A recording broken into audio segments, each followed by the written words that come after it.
professeur René Sébastien Beaufaya, nous venons de vous suivre.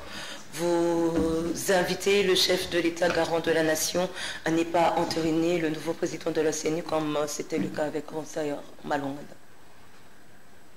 Oui, madame.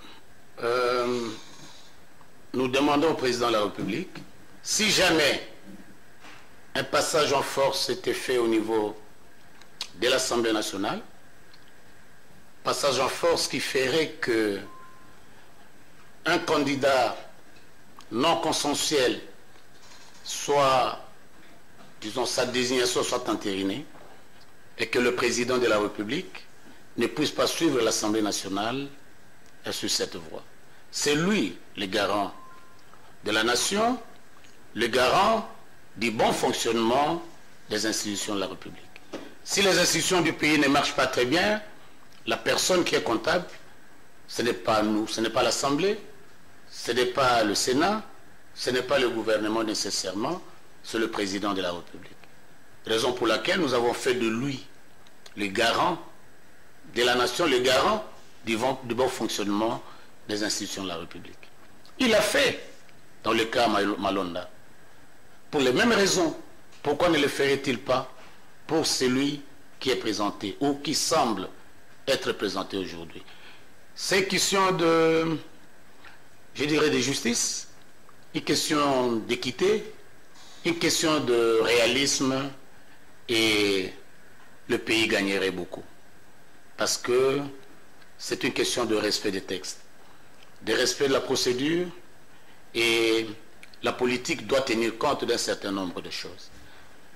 Nous sommes devant un blocage, et le président de la République a reçu du constituant et des lois de la République des prérogatives pouvant lui permettre de décanter la situation. Nous nous tournons vers lui, et lui seul est en mesure de trouver une solution à cette question dans l'intérêt supérieur du pays, madame. Oui, dans l'intérêt supérieur de la population congolaise, c'est vrai, vous parlez d'un blocage. Et vous, en tant que député du FCC, que préconisez-vous pour essayer de mettre fin à cette crise qui a tant duré quand même? Nous préconisons d'abord le respect des textes. Que dit le texte? Le respect absolu des textes. Voilà. Je suis membre de la commission PAJ de l'Assemblée nationale.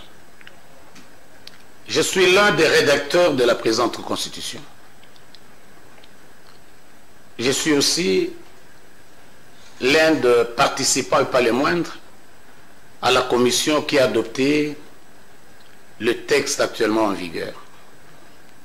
Qu'il s'agisse de l'ancien texte ou de celui d'aujourd'hui, révisé, la prérogative de nommer ou de désigner le président de l'Assemblée nationale appartient à celui ou de la centrale électorale, à ceux que nous considérons comme étant l'église au milieu du village. C'est la composante société civile et principalement sa sous-composante confession religieuse. Et les textes qui organisent cette structure prévoient que le mode de désignation, c'est le consensus. S'il n'y a pas consensus, ils peuvent recourir à titre vraiment exceptionnel à un autre mécanisme. Mais dans tous les cas, la loi prévoit que le procès verbal de désignation, peu importe le mode, consensus ou non consensus, le PV doit être transmis à l'Assemblée nationale qui, après avoir entériné, l'enverra au président de la République pour une décision finale. Il est dit dans ces textes, adoptés par les confessions religieuses elles-mêmes, sans interférence du gouvernement, sans interférence de l'Assemblée nationale, il est décrit dans ces textes que le procès verbal de désignation, j'insiste, peu importe le mode, consensuel ou pas, le PV est envoyé, ou tout au moins, il comporte obligatoirement la signature du président et la signature du vice-président. À la date d'aujourd'hui, le président s'est l'Église catholique, le vice-président, c'est l'Église protestante. Nous constatons, malheureusement, que dans le cas ici, ils n'ont pas trouvé consensus. Un groupe qui s'est dit majoritaire a décidé. Ok, le groupe n'avait qu'à obtenir la signature du président et du vice-président. Chose qui n'a pas été faite. Ce qui n'a pas été fait.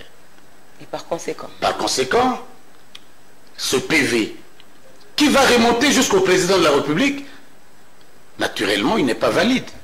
C'est clair. Il y a une jurisprudence. C'est ça. Nous avons relevé dans notre texte que, s'agissant d'un autre compatriote, dont je ne cite pas le nom, pour ne pas faire sa pub devant le micro ou le micro de TV5 et de TVS1, oui. ces compatriotes avaient été désignés par un groupe majoritaire des confessions religieuses. Il a été récusé par les deux confessions religieuses, assumant la présidence et la vice-présidence. Le PV le désignant n'a pas été accepté. Même si l'Assemblée nationale a voulu, et puis on a envoyé au président de la République, le garant de la nation, le garant du bon fonctionnement des institutions, qui se trouve être le président de la République, a écrit officiellement à l'Assemblée nationale pour lui dire qu'il ne nommera pas, nommé entre guillemets, cette personnalité-là, pour des raisons telles que, premièrement, absence de consensus, deuxièmement, absence des signatures du président et du vice-président. Nous sommes dans le même cas aujourd'hui. Ce qui n'a pas été fait pour ces compatriotes-là, pourquoi voulez-vous amener le président à le faire pour un autre compatriote? Nous pensons, madame, que nous sommes dans le bon. Deuxième élément, ou dernier élément, commission paritaire. La loi le prévoit. Il faut une commission paritaire à l'Assemblée nationale pour examiner la question d'entérinement, après que l'Assemblée nationale ait reçu les procès-verbaux émanant des confessions religieuses. La commission est paritaire. C'est comme vous, dans le langage courant, parle aujourd'hui parité hommes et femmes. Si c'est la parité, on vous dit 50-50. Est-ce que vous pouvez accepter que les hommes désignent 60 et les femmes 40? Non. C'est parité. Parité, opposition, majorité. Et notre catéchisme, le règlement intérieur de l'Assemblée, prévoit les mécanismes de désignation des délégués représentant chacune des composantes. Majorité et opposition. Bon. Ma famille politique en tout cas, mon parti n'a désigné personne pour faire partie de cette commission paritaire. Le règlement intérieur de l'Assemblée nationale, en son article 53 in fine, dernier alinéa, dit que les commissions spéciales, comme celle-ci, parce que la commission paritaire est une commission spéciale, par opposition aux commissions permanentes, même aux commissions d'enquête. Nous avons, je suis encore une fois l'un des rédacteurs du règlement intérieur de l'Assemblée nationale. J'ai participé activement à la rédaction de ce texte. Il est clairement dit que aucune commission spéciale ne peut pas être présidée par un membre de l'Assemblée nationale exerçant les fonctions de président d'une commission permanente, du comité des sages, ou même d'une sous-commission de l'Assemblée nationale. Mais non seulement que la commission mixte n'a pas eu des membres provenant de ma famille politique, mais la présidence de cette commission ainsi créée a été confiée à un collègue président de la commission permanente de la PAJ, politique, administrative et judiciaire, commission à laquelle j'ai fait partie. Et dans les réseaux sociaux, madame, vous avez vu circuler les images et montrant ce président-là remettre les documents relatifs au PV de désignation au président de l'Assemblée, une lettre de transmission signée de sa main, en violation des dispositions de l'article 53 évoqué. Est-ce que sur le plan de droit, même sur le plan politique, est-ce que les conclusions d'une telle commission, présidée par quelqu'un qui n'a pas qualité, peut être considérée comme valide ou valable? Il y a un problème, madame. On ne s'acharne pas contre quelqu'un, mais je pense que nos amis de l'autre côté n'ont pas été très regardants. Ils n'ont pas été très regardants dans la composition de la commission mixte. Et il ne faut pas aller étudier à la Sorbonne ou à Oxford ou je ne sais dans quelle autre université célèbre pour comprendre que les dispositions de l'article 53 Oui, sont claires. vous parlez de violation des tests et tout. Au finish, nous apprenons que la plénière est reprogrammée pour demain. Est-ce que les députés du FCC prendront part à cette plénière? Madame, à ce niveau de débat, je ne pense pas être fondé de donner à votre télévision le point de vue de ma famille politique. Nous sommes organisés. Et d'ici l'heure du début de la plénière de demain, vous serez fixé, si nécessaire, sur la position finale de l'Assemblée, pardon, de la famille politique FCC. Et de toutes les façons, notre communiqué de tout à l'heure, de ce jour, n'est pas équivoque. Vous n'avez qu'à le relire et vous comprendrez ce qui est la position du FCC, ce qui est la position du PPR de mon parti. Oui, merci, monsieur René Sébastien Bofaya Botaka. Vous avez réagi par rapport à votre déclaration que vous avez faite tout à l'heure au courant de la journée.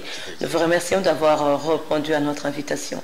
Merci à vous, madame, pour l'invitation. Merci à TV1 pour l'intérêt qu'elle porte, elle, la télévision, qu'elle porte au bon fonctionnement des institutions de la République, au FCC, ma famille politique, et au PPRD, mon parti politique. Merci encore une fois. C'est vrai que vous remercie. Je poursuis avec ce journal. La coordinatrice du collectif pour le développement et l'unité du Congo CEDUC, maître Arlette Odia Kachama, déplore la précipitation avec laquelle l'Union sacrée s'emploie pour l'entérinement des PV à l'Assemblée nationale qui fâche la cohésion nationale.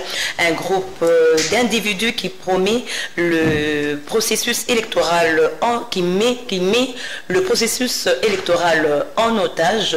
Plus de détails